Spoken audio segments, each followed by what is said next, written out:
बोल इंडिया, आजाद हैं।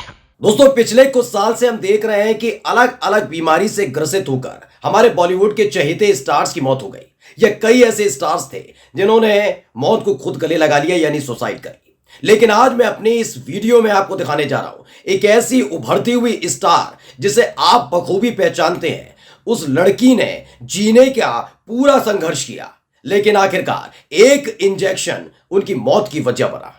जी हां, मैं बात कर रहा हूं सुहानी भटनागर। शायद इस नाम से उनको ना पहचान पाए, लेकिन आप उनको दंगल गर्ल के तौर पर जरूर पहचानते होंगे। एक छोटी सी बच्ची जिसने आमिर खान के साथ फिल्मों में काम किया, दंगल मूवी में छोटी बेटी का किरदार निभाया, और इन सब के बीच अब खबर आई है कि सुहानी भटनागर ने इस दुनिया को अलविदा कह दिया है। लेकिन उनकी मौत की कहानी सबसे पेचीदा है। खबर है कि एक इंजेक्शन जो डॉक्टर्स की तरफ से ही लगातार उनको दिया जा रहा था, वही उनकी मौत की वजह बना है। नमस्कार, मैं हूं प्रज्वल गौतम और आप देख रहे हैं बोल इंडिया। सुहानी भटनागर को अमूमन लोग उनके नाम से ना पहचाने, लेकिन हकीकत यह है कि सुहानी भटनागर का जैसे ही आप फोटो देखते हैं तो पहचान जाते हैं कि ये तो दंगल गर्ल है। जी हां, दंगल गर्ल, वो लड़की जिसने छोटे बचपन का किरदार निभाया था और छोटी बेटी का किरदार निभाया था आमिर खान के साथ। उस फिल्म को बहुत वाहवाही मिली थी। रातों रात सुहानी भटनागर भी एक बड़ी स्टार बन गई थी, लगातार उम्र बढ़ रही थी। लेकिन अचानक से एक बीमारी चुपके से आई। उस बीमारी को अगर समय रहते पहचान लिया जाता तो सुहानी भटनागर आज हमारे बीच होती। लेकिन ऐसा क्या हुआ कि सुहानी भटनागर की उस बीमारी को न सिर्फ पहचाना गया, बल्कि एक ऐसा इंजेक्शन उनको दे दिया गया जो उनकी मौत की वजह बन गया।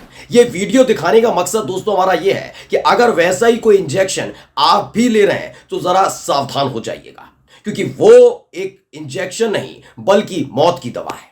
वो कौन सा इंजेक्शन ले रही थी वो मैं बताऊंगा, लेकिन उससे पहले मैं सुहानी भटनागर के पिता पुनीत भटनागर जो पेशे से इंजीनियर हैं, उनकी मां जो पेशे से इंजीनियर हैं, जी हां, दोनों ने क्या कुछ बताया इस पूरी कहानी के पीछे, वो मैं दिखाना और बताना चाहता हूं। दरअसल पुनीत भटनागर पेशे से इंजीनियर हैं और फरीदाबाद में रहते हैं। उन्होंने बताया कि 2 महीने पहले एक धब्बा हो गया था। तो 2 महीने पहले ये हाथ पर एक लाल रंग का दाग बना था। उनको लगा ये छोटी मोटी एलर्जी होगी, लेकिन लगातार सूजन बढ़ रही थी। तो सुहानी भटनागर को उनकी मां लेकर चली गई एक डॉक्टर के पास।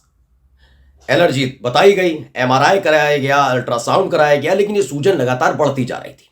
उस वक्त डॉक्टर्स ने इस बीमारी को डायग्नोसिस नहीं कर पाए, पहचान नहीं पाए, उल्टा ही बता दिया एलर्जी की वजह से है। लेकिन ये लगातार बीमारी बढ़ती जा रही थी। ये बीमारी इतनी ज्यादा बढ़ चुकी थी कि हालात ये पैदा हो गए कि उनको आखिरकार भर्ती कराना पड़ा अस्पताल में। ये सब 2 महीने के भीतर हुआ है। सुहानी भटनागर की मौत की पूरी कहानी मैं आपको सिलसिलेवार तरीके से बता रहा हूं कि सिर्फ 2 महीने के भीतर कैसे एक स्ट्रांग दिखने वाली लड़की मौत के गाल में चली गई, ये काल के गाल में कैसे समा गई। दरअसल जो दाग बना था उसे डायग्नोसिस नहीं कर पाए, पहले एमआरआई कराई, फिर अल्ट्रासाउंड कराया, तब भी लगातार सूजन बढ़ती गई। हालात ये पैदा हो गई कि उनको अस्पताल में भर्ती कराना पड़ा। वहां जाकर पता लगा कि उनकी दोनों किडनी फेल हो गई हैं। जी, क्योंकि उनको लगातार वहां पर, क्योंकि वो कमजोर हो रही थी, आईसीयू में चली गई थी, तो ऐसे में उनको लगातार ताकत देने के लिए एस्टेरॉइड दिए जा रहे थे। मैं जानता हूं कि कई हमारे दोस्त हैं, कई ऐसे वीडियोस जो देख रहे हैं, जो हमारे दर्शक हैं, वो जिम भी जाते हैं या फिर जिम नहीं जाते तो भी अलग अलग वजहों से एस्टेरॉइड लेते रहते हैं। ये एक इंजेक्शन लगातार दिया गया। जब पता लगा कि सूजन लगातार बढ़ती जा रही है, दोनों किडनी खराब हो गई, लंग्स फेल हो चुके हैं, तो उसके बाद उनको आईसीयू में भर्ती कराया गया। उनको आईसीयू में भर्ती कराया गया। वहां पर थोड़े दिन तक उनका इलाज चलता रहा, तरह तरह के प्रयास किए जाते रहे, लेकिन आखिरकार सुहानी भटनागर को डॉक्टर्स बचा नहीं पाए। अब उनके परिवार वालों को, यानी उनकी मां को और उनके पिता यानी पुनीत भटनागर, दोनों को अफसोस है कि अगर समय रहते इस बीमारी को पहचान लिया जाता, अगर समय रहते उनकी बेटी को इंजेक्शन ना दिए जाते और सही इलाज मिल गया होता, तो यकीन मानिए सुहानी भटनागर आज भी जिंदा होती। उनके साथ वो नहीं होता। मैंने बताया ना कि शुरुआत में कि अलग अलग सेलिब्रिटीज जिनकी मौत हुई, उनके अलग अलग कारण रहे।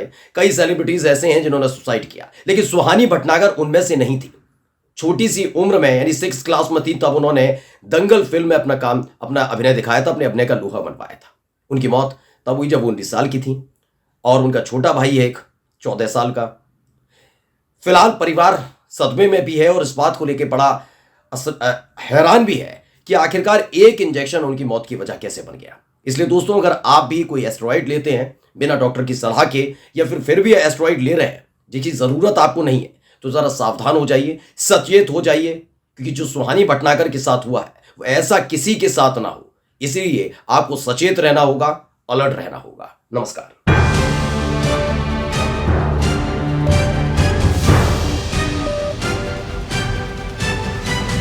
बोल इंडिया, आजाद हैं हम।